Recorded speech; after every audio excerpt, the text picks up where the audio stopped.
Sedih sikit lah. Jangan. Datuk Ayah, apa yang paling awak tak boleh lupa tentang dia? Dia punya bising dia ke? Sebab kadang bila orang tua ni bising, tapi bila dah tak ada, itu yang kita rindu. Marah kita, of course lah, marah kan. Dia ada tegur-tegur solat ke?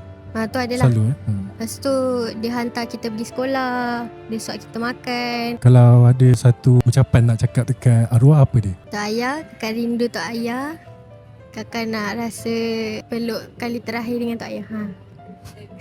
Raya yang sedih ni. Siapa yang, kalau dalam family awak, bila raya, bila takbir bergema tu, orang cakap dia paling suka? Cousin saya balik kecil lah. Orang tengah siap-siap nak pakai baju, pakai tudung, apa semua. Dia awal pagi dia dah siap dulu. Dia paling excited lah. Lelaki Nama siapa? Muhammad Afif Haris. Oh, nama panjang awak bagi.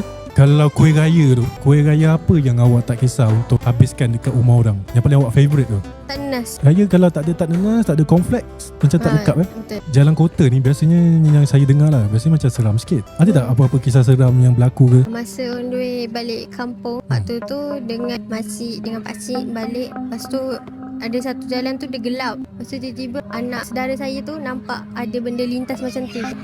Lintas depan kita korang? Ataupun nak minta maaf dekat siapa? Kat mak lah. Nak cakap apa kat mak? Mama, kakak nak minta maaf atas kesilapan kakak baru-baru ni. Harap mama maafkan kakak. Jangan marah-marah lagi.